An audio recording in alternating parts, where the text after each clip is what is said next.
Hello everyone, in this video we are going to discuss about Python fundamentals. So let's start. Our first topic is Python character set. Character set क्या होता है? A set of valid characters that a language can recognize. जितने भी valid characters को एक programming language recognize कर सकती है उसको हम उस language के लिए character set बोलते हैं. Like Python can recognize letters which include A to Z, and Python can also recognize digits. 0 to 9 digits are there. It also recognize special symbols. Python special symbols को भी recognize कर सकती है, and a white space character set is also present in Python. So these four are the character sets present in Python जिनको हम use करेंगे to form a basic program structure. Our next topic is tokens in Python. First, what is a token? Token is the smallest individual unit of a program. Program की जो smallest individual unit होती है उसको हम token बोलते हैं. Tokens को हमने 4 कैटेगरीज में डिवाइड किया है. First one is keywords, then identifiers, then literals and then punctuators. These all are the tokens, and token is the smallest unit of a program.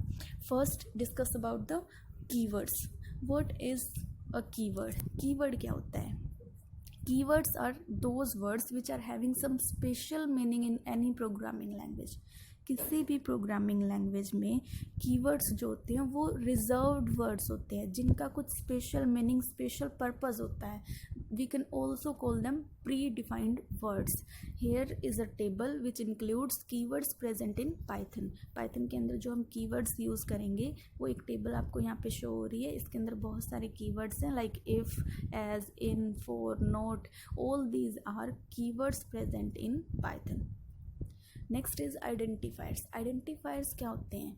It's a name और label given to the parts of program. Program के जो smallest parts होते हैं उनको जो हम name या label assign करते हैं उनको हम आइडेंटिफायर्स बोलते हैं. Like variable, object, class, functions, all these are the parts of a program, and the name or label assigned to these variables, class and functions is known as identifier. Like a name given to a variable is its identifier. Like if we declare x is equal to 10, so x is a variable and x is the name, identifier or label which identifies that value 10. That x is equal to 10 means x is a variable which assigned value 10.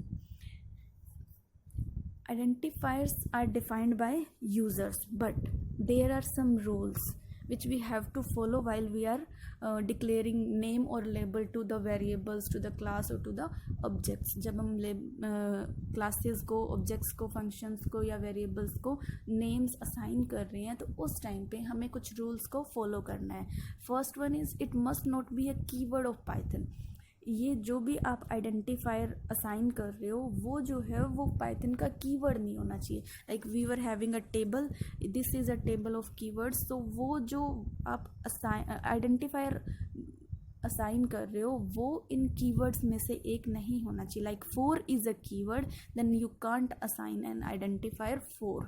आप 4 कोई identifier या name या label नहीं ले सकते because 4 is a keyword present in Python.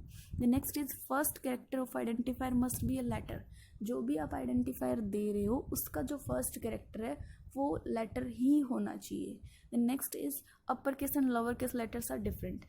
आप जो भी आइडेंटिफाई कर रहे हो, जो भी आप नेम दे रहे हो उसके अंदर जो लोअर केस में आप नेम दे रहे हो और अपर केस में दे रहे हो बोथ आर डिफरेंट. अगर आपने स्मॉल्स में लिखा है हेलो एंड आपने एक लिखा है कैपिटल्स में hello, then both are different, both are not same. Then next is digits can be there except first character. आप डिजिट्स भी इंक्लूड कर सकते हो आइडेंटिफायर के नेम में but not on first place. जो भी आप नेम लोगे उसके फर्स्ट प्लेस पे कोई डिजिट नहीं होना चाहिए क्योंकि ये पहले ही हम एक रूल में देख चुके हैं that first character of identifier must be a letter. Next is no special symbols are allowed. जो भी आप आइडेंटिफायर का नेम ले रहे हो, जो भी आप आइडेंटिफायर ले रहे हो, उसके अंदर कोई भी स्पेशल सिंबल अलाउड नहीं है। सिर्फ एक स्पेशल सिंबल है जिसको आप रख सकते हो, that is underscore. Only underscore is allowed in an identifier. There are some valid identifiers given here. आपको कुछ एग्जाम्पल दिए like hello. Hello is a valid identifier. Then hello underscore one, it's also a valid. Then hello one, it's also a valid one. ठीक है, तो ये कुछ examples हैं जो कि वैलिड आइडेंटिफायर्स के एग्जाम्पल्स हैं. Then next is literals. Literals क्या होते हैं? These are the data items which are having fixed or constant value. ये वो वाले डाटा आइटम्स हैं जिनकी कोई फिक्स्ड वैल्यू होती है प्रोग्राम के अंदर. लिटरल्स को हमने दो कैटेगरीज में डिवाइड किया है. First one is string literals and next one is numeric literals. String literals जो है वो a sequence of character surrounded by codes. Codes के अंदर जो हम कैरेक्टर्स की सीक्वेंस लिखते हैं उसको हम स्ट्रिंग लिटरल्स बोलते हैं.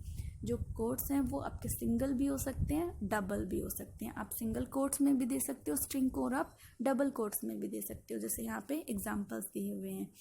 स्ट्रिंग्स को हमने टू कैटेगरीज में डिवाइड किया, single line string and multi line string. Name से ही आपको पता चल रहा है, सिंगल लाइन जो एक सिंगल लाइन पे एंड हो जाए एंड मल्टी लाइन जिसमें मल्टीपल लाइन्स हो. अगर आप सिंगल लाइन स्ट्रिंग इनपुट करवा रहे हो then you can do it with the help of single quote and double quotes. अगर आप मल्टी लाइन स्ट्रिंग ले रहे हो देन आपको लाइन के एंड में दिस स्लैश सिंबल यूज़ करना पड़ेगा, या फिर आप उसको ट्रिपल कोट्स में आप उसको इनपुट करवाओगे.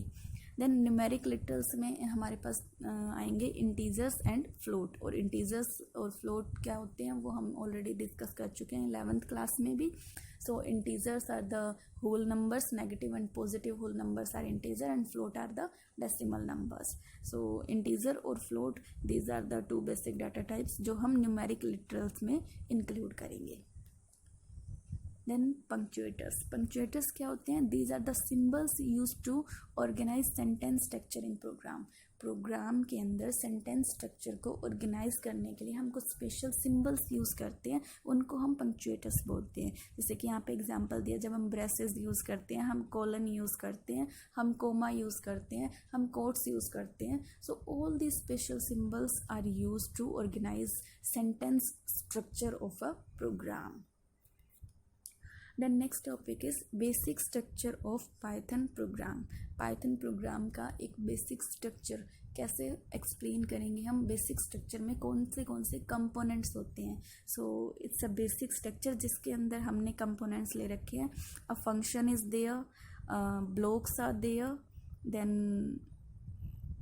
indentation is there, statements are there, comments are there.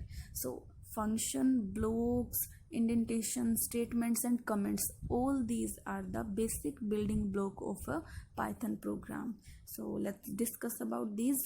First is expression. Expression क्या होती है? It is a combination of symbols that represent a value. वो it's a combination of symbols जो कि एक किसी पर्टिकुलर वैल्यू को रिप्रेजेंट करते हैं. जैसे हमने यहाँ पे एग्जांपल्स लिए हैं लाइक x+5. ये क्या है? कम्बिनेशन ऑफ सिम्बल्स जो कि क्या रिप्रेजेंट कर रही है? किसी पर्टिकुलर वैल्यू को रिप्रेजेंट कर रही है. सपोज अगर x की वैल्यू यहाँ पे 2 है तो वैल्यू यानी कि रिजल्ट हमारे पास क्या आएगा? 7. Then x+5 is equal to 7. So expression is a combination of symbol that represents a value. Next is statement. Statement क्या होती है? It's a instruction. It's a program instruction which does something. जो कोई action perform करती है. एक program instruction जो कोई action perform करती है उसको हम statement बोलेंगे. जैसे यहाँ पे हमने एक example लिया है print hello. तो जैसे हमने इस स्टेटमेंट को एग्जीक्यूट किया, here print is a statement जो कि क्या कर रही है? आउटपुट दे रही है hello.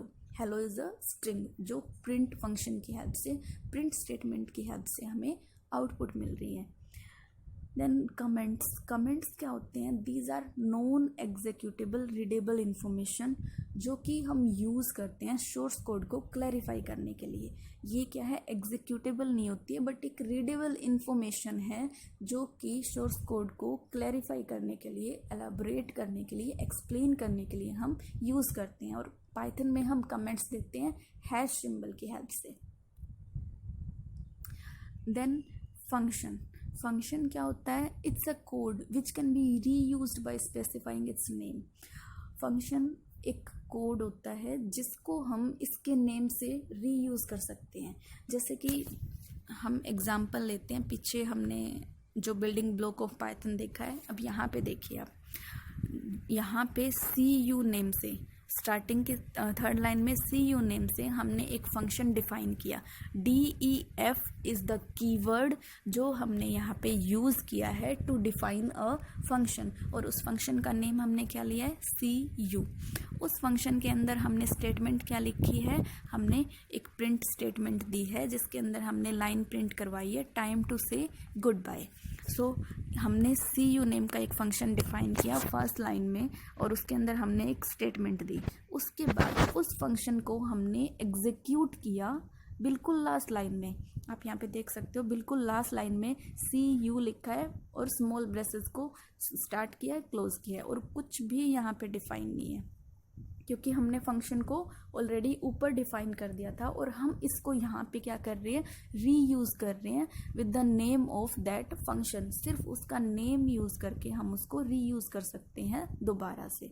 So this CU is a function. Next is blocks and indentation. Blocks क्या होते हैं? A group of statements is known as a block. जब हम मल्टीपल स्टेटमेंट्स को कंबाइन कर देते हैं एक साथ, जब मल्टीपल स्टेटमेंट्स एग्जीक्यूट होती हैं तो उसको हम एक ब्लॉक बोलते हैं। Like in this example there is a block, if b is less than 5, and then execute these two statements. So this is a block जो कि ऊपर वाली कंडीशन के अकॉर्डिंगली एग्जीक्यूट होगा। then what is indentation? जैसे कि C++ में क्या होता था, हम इफ, फॉर, इन सब के बाद ब्रेसेस यूज़ करते थे, कर्ली ब्रेसेस यूज़ करते थे to separate that block from another block. अगर हम दो इफ़ यूज़ कर रहे हैं तो जो फर्स्ट इफ़ हमने जहाँ से स्टार्ट किया वहाँ पे हमने एक कर्ली ब्रेसेस स्टार्ट की, और जहाँ पे हमने उसको एंड किया वहाँ पे हमने एक कर्ली ब्रेसेस को क्लोज किया। तो वो जो कर्ली ब्रेसेस थी वो अलग से डिफ्रेंशिएट करती थी उस इफ़ ब्लॉक को, बट यहाँ पाइथन में हम ब्रेसेस यूज़ नहीं करते हैं टू डिफ्रेंशिएट द ब्लॉक्स। हम यहाँ पे यूज़ करते हैं इंडेंटेशन। ब्रेसेस की जगह हम पाइथन में यूज़ करेंगे indentation to differentiate the blocks. That's it for today. Thank you.